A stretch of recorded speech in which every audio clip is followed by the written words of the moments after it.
आता मराठवाड्यासमोर नव्यानं स्थलांतराचं संकट उभं राहिलंय का?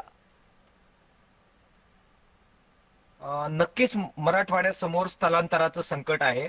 विशेषतः शेतमजूर जे आहेत, हा. सोयाबीन वेचणीचं काम जे आहे, कापूस वेचणीचं काम आहे, सोयाबीन घरामध्ये आणण्यात काम आहे, हे शेतमजुरांच्या हातातून निघून गेलेलं आहे. मी आता नांदेडवरून संभाजीनगरकडे निघालोय. आज नांदेडमध्ये अत्यंत दुर्दैवी घटना जी समोर आली ती म्हणजे पंडित सोनटक्के नावाच्या एका शेतकऱ्यांनी 3 दिवस पूर्वी चित्र त्या शेती पाण्यात गेली.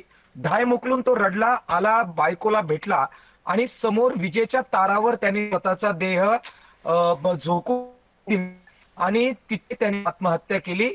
आज 3 दिवस झाले, कुणीही पहिले आम्ही गेलो आणि त्यानंतर मग प्रशासकीय अधिकारी हल्लेत. दुसरी एक वाईट घटना याच मराठवाड्यात घडली आहे. संभाजीनगर जिल्ह्यातील फुलंब्री या ठिकाणी सुरुवातीला पत्नीनं विहिरीमध्ये उडी टाकली, तो मृतदेह काढला, तो त्याचा अंत्यविधी झाला. त्याच ठिकाणी तिच्या नवऱ्याने येऊन गळफास घेऊन स्वतः आत्महत्या केली आहे. हे अत्यंत वाईट आणि विदारक चित्र मराठवाड्यामध्ये सुरू झालेलं आहे. ही अभूतपूर्व परिस्थिती आहे.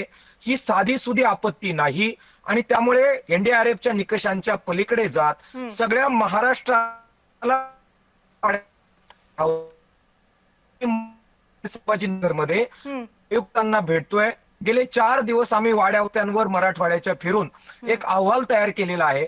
तातडीची मदत, आर्थिक मदत, मानसिक सुद्धा सगळे पत्रकार ही गोष्ट आहे. मात्र तुम्ही मगाशी अपेक्षा जी व्यक्त केली, सगळ्या महाराष्ट्राने मराठवाड्याच्या मागे उभे राहण्याची ही वेळ आहे. अन्यथा आत्मा